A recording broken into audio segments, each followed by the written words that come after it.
ও দেশটা তোমার বাপের নাকি করছো ছালা কলা, কিছু বললেই ধরছো চেপে জনগণের গলা। যার কারণে আমি কখনো বাড়িতে মানে থাকতে পারি নাই। একটা গান গাওয়ার কারণে বাড়িতে থাকতে পারেন? হ্যাঁ, এইখান থেকে ওইখানে, ওইখান থেকে এখানে, কখন কোথায় ছিলাম আমি নিজেও জানি না। দেশটা তোমার বাবার নাকি করছো ছলা কলা, এই গানটা আসলে কার এবং এই গানটা প্রথম কে গেয়েছিলেন? তুমুল জনপ্রিয় হয় গানটির পেছনের কথা জানবো।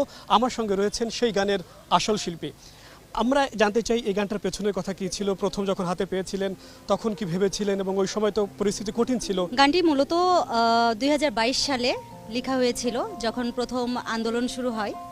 তো তখন এই গানটি লেখা হয়েছিল এবং লিখেছেন আমাদের গুরু ইথুন বাবু এবং সুরও কালেক্টেড। গানটি যখন লেখা হয় তখন আমরা সবাই আন্দোলনের মধ্য দিয়ে যাচ্ছিলাম, আর স্বৈরাচার সরকারের পতনের জন্য আর কি আমাদের এই মূলত এই গানটা করা, এবং আমরা এই গানটি নিয়ে অনেক আন্দোলন করেছি অল বাংলাদেশ।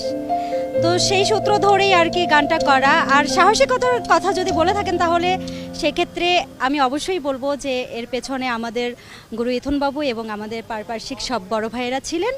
সবার সাহসেই আমি সাহস করেছি গানটি গাইবার, এবং আমরা সবাই সার্থক। আপনার গ্রামের বাড়ি কোথায়? আপনার পুরো নাম, গ্রামের বাড়ি একটু জানতে চাই। আমার গ্রামের বাড়ি নওগাঁ জেলা। আমার পুরো নাম নাজনীন আক্তার মৌসুমী, আর নওগাঁতেই আমার সব কিছু। আমি ঢাকাতে এসেছি বেশ কিছু বছর হলো। দেন এখানেই আমার গুরু ইথুন বাবু সঙ্গে আমার পরিচয়। ওই গানটা গাওয়ার পরে কি আপনি কোনো ধরনের সামাজিকভাবে বা রাজনৈতিকভাবে কোনো চাপের মুখে পড়েছিলেন? অবশ্যই। এখন এরকম একটা গান গাওয়ার পর যে কোনো চাপের মুখে পড়বো না, এটা কখনো হইতেই পারে না, যেহেতু ওই সময়টাই স্বৈরাচার সরকারের আন্ডারে সব কিছু ছিল। তো সেক্ষেত্রে অনেক মানে হুমকি হামলার মধ্যে আমি পড়েছিলাম। তো সব কিছু মিলিয়েই যে আমাকে একটা পাখির ছানার মতো এখানে যতটা আগলে রাখার আমার গুরু ইথুন বাবু করেছেন, এবং আমাদের পারিপার্শ্বিক যত বড় ভাইয়েরা আছেন সবাই আমাকে সহযোগিতা করেছেন। আমি তাদের প্রতি অনেক কৃতজ্ঞ।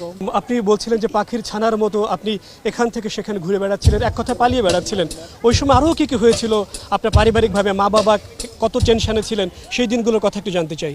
আমার বাবা মা অনেক টেনশনে ছিল, এবং আমার বাবা যেখানে যায় সেখানে বাবাকে জিজ্ঞাসা করে, যারা চেনে আর কি, জিজ্ঞাসা করে যে মেয়ে এত বড় গান করলো, মেয়ে কোথায় আছে, বিভিন্ন মানে ইনফরমেশন নেওয়ার চেষ্টা করেছে। তো সেক্ষেত্রে আমি বাবাকে বলেছিলাম, বাবা আপনি একটু সাবধানে থাকবেন, কাউকে কোনো কিছু বলার দরকার নাই, আর কখনো ভয় পাবেন না। তো তারাও আমাকে অনেক সাহস জুগিয়েছিলেন যে আমি যেন কখনো ভয় না পাই, ভয় পেয়ে পিছিয়ে না যেন যাই। যেহেতু আমরা দেশের জন্য কাজ করছি, দেশকে ভালোবেসে, দলকে ভালোবেসে, সব কিছু মিলিয়ে একটা ভালোবাসা কাজ করেছিল বিধায় আমরা এতটা সাহস পেয়েছি।